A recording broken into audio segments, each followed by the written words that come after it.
ሰበር መረጃ የደብረ ኤልያስ ፖሊስ አዛዥ ኢንስፔክተር እርምጃ ተወሰደበት።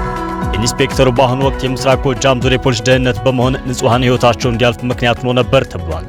ንጹሃን የአማራ ተወላጆችን ለመጨረስ በፓትሮል የተጓዘው የሽመልስ አብዲሳ አድማ ብተና በወለጋ ፋኖ ተመታ። ነበልባሎቹ ፖሊስ ጣቢያውን በቦምብ አጋይተውታል። በቅጥር ግቢው የካርታ ቁማር ሲጫወቱ የነበሩ ፖሊሶች በቁጥጥር ስር ውለዋል። ከወደ ወሎ አሳዛኝ ዜና ተሰምቷል። የኩቤ ቀረንሳ ቤተክርስቲያን በመድፍ ተደብድቧል፣ በከፍተኛ ሁኔታ ወድሟል ተብሏል። በጤና ባለሙያዎች ላይ የሚደርሰው ግፍ ተጠናክሮ ቀጥሏል። በዛሬው ዕለት የንቅናቄው ከፍተኛ አስተባባሪ ዶክተር ዳንኤል ፈንታነህ በባህር ዳር ታስሯል። በሌላ መረጃ የዓለም ምግብ ፕሮግራም በትግራይ ከፍተኛ ተፈናቃይ ባለበት የሽረ ከተማ የሚገኘውን ቢሮውን ሊዘጋ መሆኑ ተሰምቷል። ይህ እየተሰማ ባለበት ወቅት በክልሉ 181 እናቶች በወሊድ ምክንያት ህይወታቸው ማለፉ ተሰምቷል። ይህ በእንዲህ እንዳለ በቀጣይ የክረምት ወራት የከፋ ጉዳት የሚያስከትል ዝናብ በኢትዮጵያ ይከሰታል ተብሏል። ከባህር ማዶ በተሰማ መረጃ በጎረቤት ሀገር ኬንያ የተቃውሞ ሰልፍ ተጧጥፎ ቀጥሏል። 16 ሰዎች ህይወታቸው አልፏል የተባለ ሲሆን ከ400 በላይ ጉዳት ደርሶባቸዋል ተብሏል። የፕሬዝዳንት ዊሊያም ሩቶ መንግስት በአስቸኳይ ስልጣን እንዲለቅ ተቃዋሚዎች እየጠየቁ ይገኛሉ። አስለቃሽ ጭስ ያልበገራቸው ሰልፈኞቹ ከአሁን በኋላ ኬንያ ስርዓት አያገለግልም እያሉ ይገኛሉ። በሌላ መረጃ መካከለኛው ምስራቅ አሁንም እንደጋመ ቀጥሏል።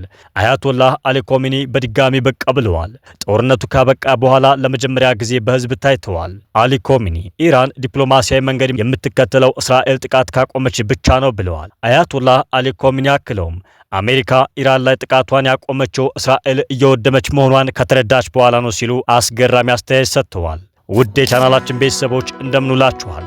ማምሻ ላይ የተሰሙ አዳዲስና ትኩስ የሀገር ውስጥና የውጭ መረጃዎችን አጠናቅረው ወደ እናንተ ይዘን መጥተናል። ቻናላችንን ለማበረታታት ላይክ እንድታደርጉ እያሳሰብ ሰብስክራይብ እና ሼር በማድረግ ደግሞ አጋርነታችሁን ታሳዩን በአክብሮት እየጠየቅን ወደ ዜናዎቹ አለፍኩ። አብራችሁን ቆዩ።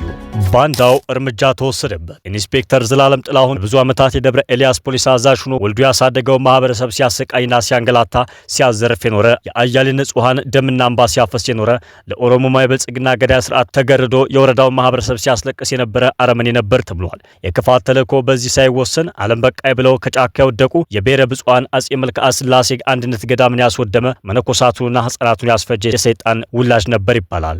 አሁንም የምስራቅ ጎጃም ዞን የፖሊስ ደህንነት በመሆን አያሌ ንጹሃንን ያስረሸነ ያሳገተና ያሳፈሰ ባንዳ ነበር ተብሏል። እነሆ በዛሬው ዕለት ማለትም ሰኔ 19 ቀን 2017 ዓ.ም ከረፋዱ 5 ሰዓት ገደማ በደብረ ማርቆስ ከተማ ሙሉ ሆቴል አካባቢ ፋኖ በሰራው የተጠና ረቂቅ ኦፕሬሽን እርምጃ ተወስዶበታል ተብሏል። የንጹሃን ደም የእሳት ጎርፍ ሆኖ ጥላቶቻችን ይጠርጋል ብለዋል ፋኖዎች።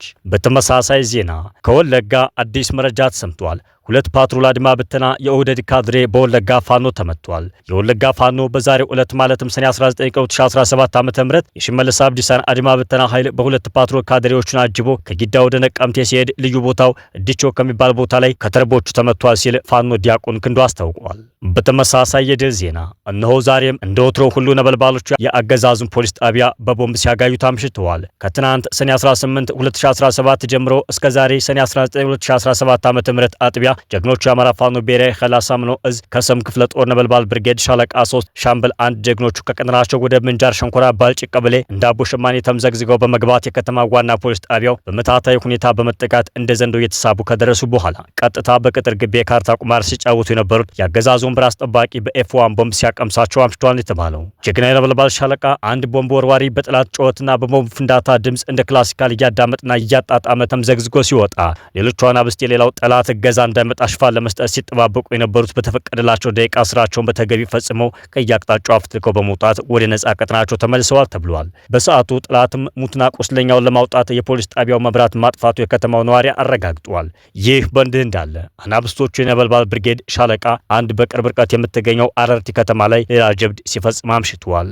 በተመሳሳይ የድል ዜና የአማራ ፋኖ ብሔራዊ ኃይል ሰሜን አማራ ቀጠና በላይ እዝ ሜጀር ጀነራል ውባንታ ባተ ኮር ጣና ገላውዲዮስ ክፍለ ጦር ድል ተቀዳጅቷል። ሜጀር ጀነራል ውባንታ ባተ ተወርዋሪ ክፍለ ጦር ከዝጫ እስከ ገላውዲዮስና አርብ ገበያ ባደረገው ውጊያ ጣና ገላውዲዮስ ክፍለ ጦር ተወርዋሪ ክፍለ ጦር ለማገዝ ከገላውዲዮስ ቴሌ እስከ ሸሜ ማርያምና ጎሃ ድረስ አውደ ውጊያ ፈጽመዋል ተብሏል። ሁለቱ ክፍለ ጦሮችን በቅንጅት መልካም ግዳጅን ፈጽመዋል የተባለው የአገዛዙ ዕድሜ አርዛሚ ወታደሮች ዓላማውን ያልጠበቀ ከባድ መሳሪያ ተኩሰን የፈጸሙት ካደረባቸው ፍርሃትና መርበትበት የመነጨ እንደሆነ በሚገባ ተመልክተናል ነው ያሉት ፋኖዎች። አሳዛኝ ዜና ከወደ ወሎ አማራ ፋኖ ብሔራዊ ኃይል ምስራቅ አማራ ቀጠና ሚኒሊክ እዝ አዲስ አሳዛኝ መረጃ ወጥቷል። ፋሺስቱ አገዛዝ ብልጽግና የራያ ቆቦ ኩቢ ቀረንሳ ቅዱስ ጊዮርጊስ ቤተክርስቲያንን በመድፍ አውድሟል። ምስራቅ አማራ ኮር አንድ ሀውጃኖ ክፍለ ጦር ቁልፍ ይዞታዎች ናቸው ያላቸውን አካባቢዎች ለማስለቀቅና ለመቆጣጠር ጥረት አድርጎ ያልተሳካለት ፋሺስቱ አገዛዝ ብልጽግና ዛሬ ራያ ቆቦ ጮቢ በር በተጠመደ መድፍ ዛሬ ሰኔ 19 ቀን 2017 ዓ.ም ንጋት ጀምሮ የገጠር ታዳጊ ከተሞችን ኢላማ ያደረገ ድብደባ ይፈጸመ ያለ ሲሆን ራያ ቆቦ ኩቢ ቀረንሳ ቅዱስ ጊዮርጊስ ቤተክርስቲያንን ሙሉ በሙሉ አውድሟል ተብሏል። ንጹሃን ኢላማ ያደረገው የመድፍ ድብደባ ከቤተክርስቲያኑ በተጨማሪ ትናንት ሰኔ 18 2017 ዓ.ም አንድ ታዳጊ ሕፃን በዲሽቃ በከባድ ሁኔታ አቁስሎ የቤት እንስሳቶችና ንብረት አውድሟል። ንጹሃን ህዝብን ኢላማ ያደረገ የመድፍ ድብደባው አሁንም ቀጥሎ በርካታ ሰብአዊና ቁሳዊ ኪሳራ እያደረሰ ይገኛል ተብሏል። በሌላ መረጃ የጤና ባለሙያዎች ስራ አሁንም ቀጥለዋል። የንቅናቄው ከፍተኛ አስተባባሪ ዶክተር ዳንኤል ፈንታነህ በባህር ዳር ታስረዋል።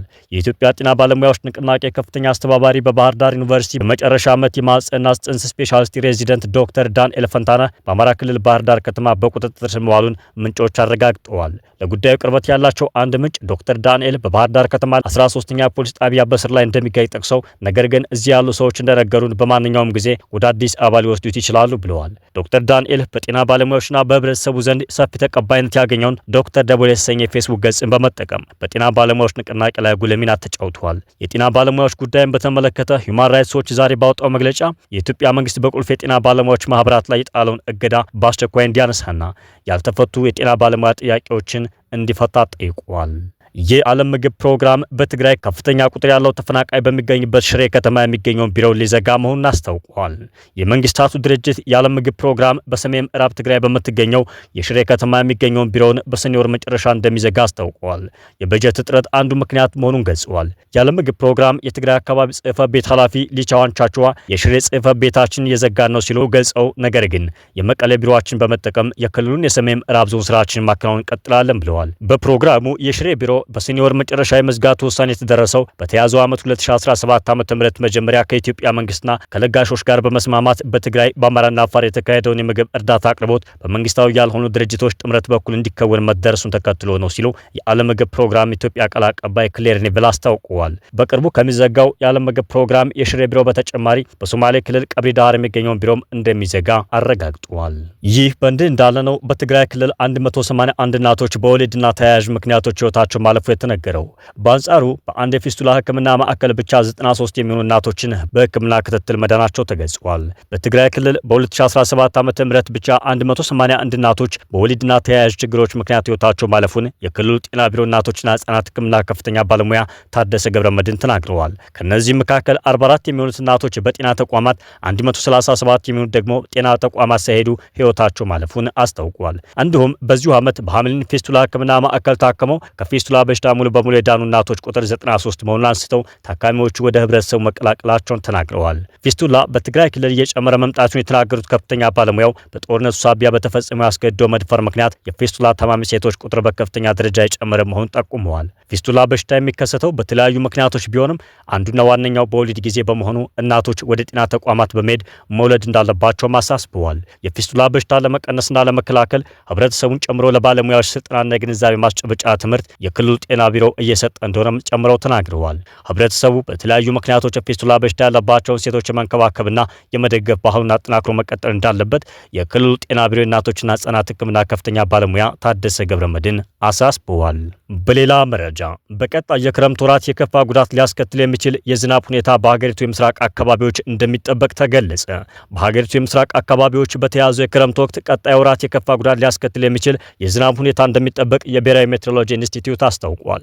ቀደም ባሉት ዓመታት በድሬዳዋና ሌሎች ጎርፍ ተጋላጭ በሆኑ አካባቢዎች ቀውስ ያስከተለ የጎርፍ አደጋዎች አይነት ሊከሰት እንደሚችል ትንበያ መኖሩን ኢንስቲትዩቱ ጠቁሟል። አስፈላጊው የቅድመ ጥንቃቄ ስራ መሰራት እንዳለበትም አሳስቧል።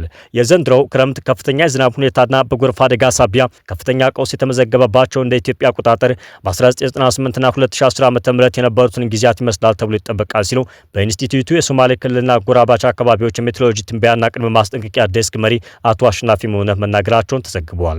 ድሬዳዋና በድሬዳዋ ዙሪያ እንዲሁም በሰሜን ሶማሌ የጎርፍ ተጋላጭ በሆኑ የእግር ተዳፋት እንዲሁም ከጭናክሰን እስከ ጅጅጋ ባለው የጎርፍ መሰሻ መስመሮች ላይ የክረምቱ ከባድ ዝናብ አዝማሚያ ጎርፍን ያስከትላል ማለታቸው ተሰምቷል። ቀውሶች የሚደገሙበት ሁኔታዎች ሊፈጠሩ ይችላሉ ተብሎ ትንበያና ቅድመ ማስጠንቀቂያዎች እየተላለፉ መሆኑን አብራርተዋል። ለጎርፍ ተጋላጭ በሆኑ በድሬዳዋ እንዲሁም በጅጅጋ አካባቢዎች ቅድመ ማስጠንቀቂያው በተጠናከረ መልኩ ወረዳ ድረስ ተደራሽ በማድረግ ስራዎችን መስራት ይጠበቃል ሲሉ አሸናፊ አሳስበዋል።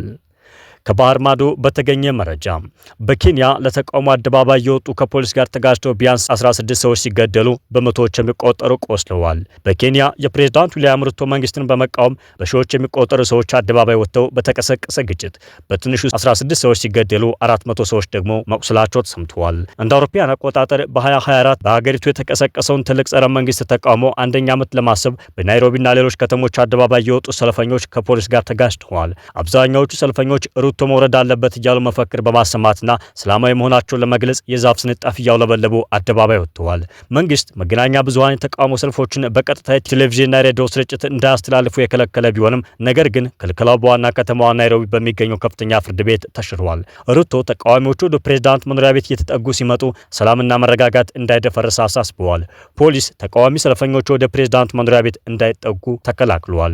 ፕሬዝዳንቱ የተቃውሞ ሰልፈኞች የኬንያን ሰላም ማደፍረስ የለባቸውም፣ ነገሮች ሲበላሹ የምንሄድበት ሌላ ሀገር የለንም፣ የሀገራችንን ሰላም መጠበቅ የኛ ኃላፊነት ነው ብለዋል።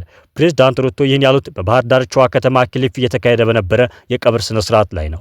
ፕሬዝዳንቱ በናይሮቢ በሚገኘው መኖሪያ ቤታቸው አለመኖራቸው የተረዱ ተቃዋሚ ሰልፈኞች ወደ ቤተ መንግስቱ ለመሄድ ሞክረዋል ተብሏል። ፖሊሶች ዋና ዋና መንገዶችን በተለይም ወደ ቤተ መንግስቱና ፓርላማ የሚወስዱትን ለመዝጋት ሽቦና መሰናክሎችን ተጠቅመዋል። መንግስት ሮብ በተካሄደው የተቃውሞ ሰልፍ ላይ የሞቱትን ሰዎች ቁጥር እስካሁን ይፋ አልተናገረም። ነገር ግን የኬንያ የሕክምና ማህበር፣ የኬንያ የህግ ባለሙያዎች ማህበርና ፖሊስ ሪፎርም ወርኪንግ ግሩፕ በጋራ ባወጡት መግለጫ በትንሹ 16 ተቃዋሚ ሰልፈኞች መገደላቸውን አስታውቀዋል። ከተጎዱት 400 ሰዎች መካከል 83ቱ ልዩ ሕክምና የሚያስፈልጋቸው ሲሆን 8ቱ ደግሞ በጥይት ቆስለዋል ተብሏል። ጉዳት ከደረሰባቸው መካከል 3ቱ የፖሊስ አባላት መሆናቸውንም መግለጫው አክሎ ገልጸዋል። የሰብአዊ መብት ተሟጋች ድርጅቱ አምነስቲ ኢንተርናሽናል በኬንያ የሟቾች ቁጥር ከዚህም ሊያሻቅብ ይችላል ብለዋል። ውድ የቻናላችን ቤተሰቦች ዜናዎቻችን ተጠናቅቀዋል። ቻናላችንን ለማበረታታት ላይክ በማድረግ ሼር በማድረግና ሰብስክራይብ በማድረግ አጋርነታችሁን እንድታሳዩን እየጠየቅን በዚሁ ተሰናበትን።